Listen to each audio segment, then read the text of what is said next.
Hi, love and light. We're doing this a little bit differently today, trying the longer version.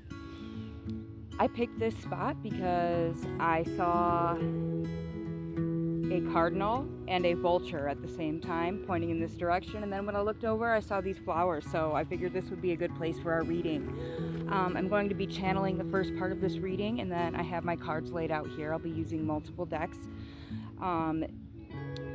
On my way here, I was drawn to a piece of moss agate. I'm not sure if you know what this is. Also, the numbers 444 could be significant to you. Moss agate stands for growth, renewal, and abundance. It's called the gardener's stone.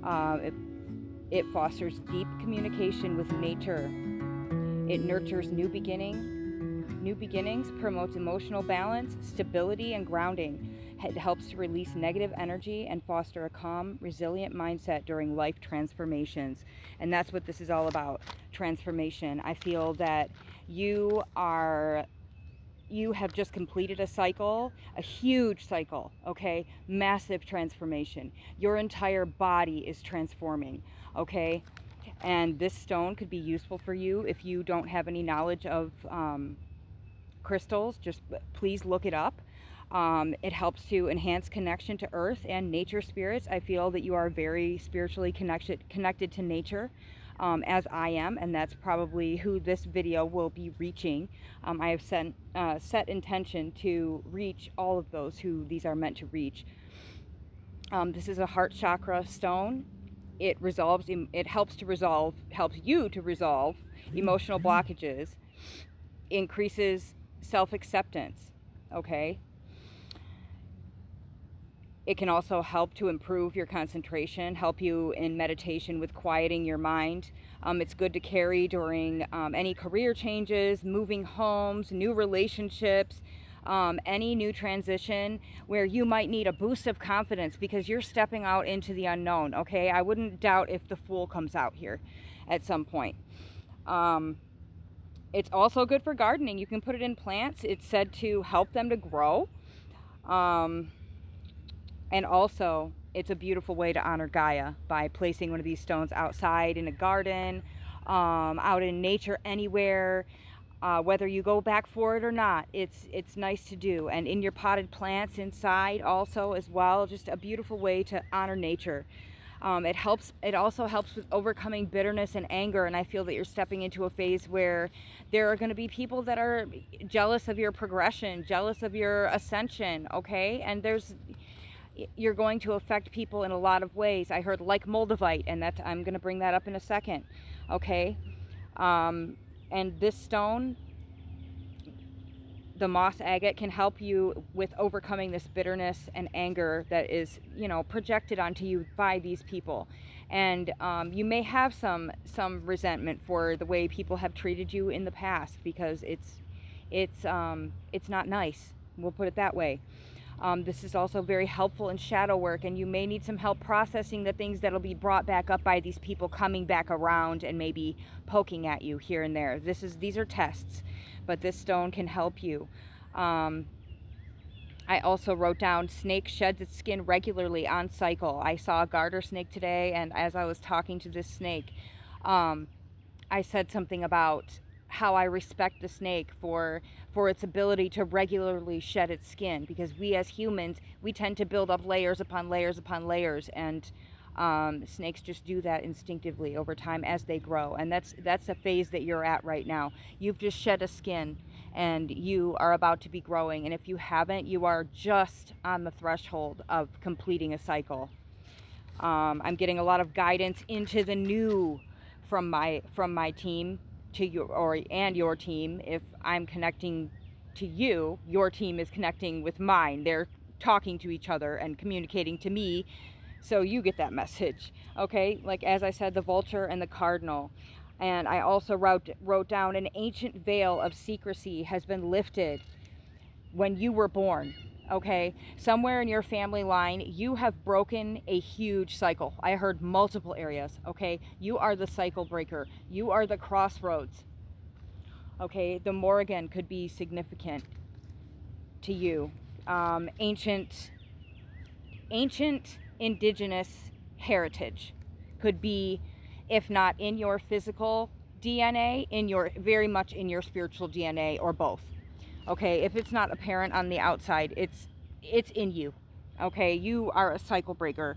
I saw people sitting around a table, a family, ancient, sitting by candlelight around an ancient table made of a giant stump, is what it looks like. Okay, they're sitting around on, handmade chairs with a fire close by, sitting by candlelight, and they are sobbing because they have to tell their children that they are not who they are. They have to lie to their children about their abilities in order to save their lives. This may resonate with you. You may have felt that there was something nagging in your history that wasn't quite true. Okay, and if you have been feeling this way, this very much could be you. You may even know about this. Okay, people in your family line being persecuted for their beliefs, for their abilities in conveying these beliefs to others. Okay, you could have it. I'm getting just ancient spiritual royalty in your bloodline. Okay, and that doesn't only mean physical. That's spiritual as well. All right.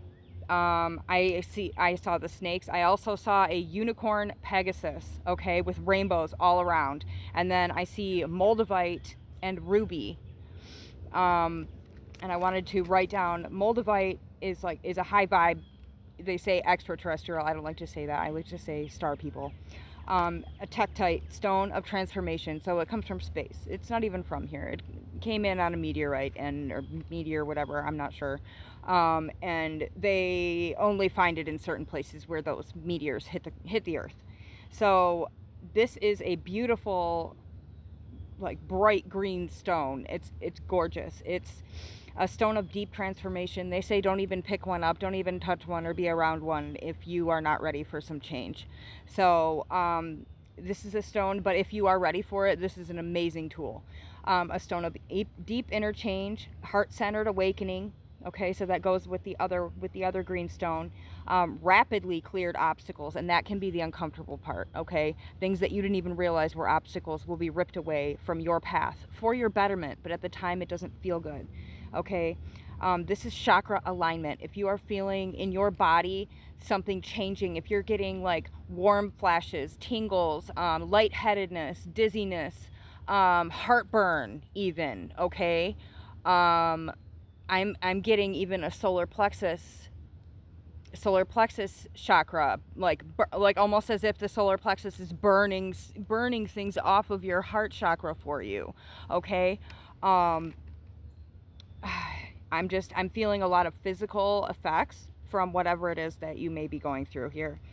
Okay, let's see. And I'm also picking up a heavy starseed vibe from this collective. You are heavily, heavily protected. This path is fully aligned. And there's nothing that can change what's happening for you at this time. You know what this is. If you are who I'm talking, or if you are the person that I'm feeling I'm talking to, you know what this is. Okay, and then ruby was also the other one I got. I got a beautiful, beautiful image of Moldavite and ruby just combining and making this beautiful, beautiful image. Oh, I just saw that cardinal again. Okay, cardinal's definitely significant. I did. Yep. Okay, the birds are singing. All right, ruby, I wrote down protection against evil. Okay, and that's what it was used for in medieval times, back as far back as history goes. Ruby has been a sign of protection for royalty. Okay, and I believe that you are spiritual royalty. This is a sign, this gives you energy when in battle. Okay, I feel that you are a warrior of types, a spiritual warrior. This gives you protection in battle. How far are we? We're almost 9:44 on the clock. We're going to stop it there. Stay tuned for part 2.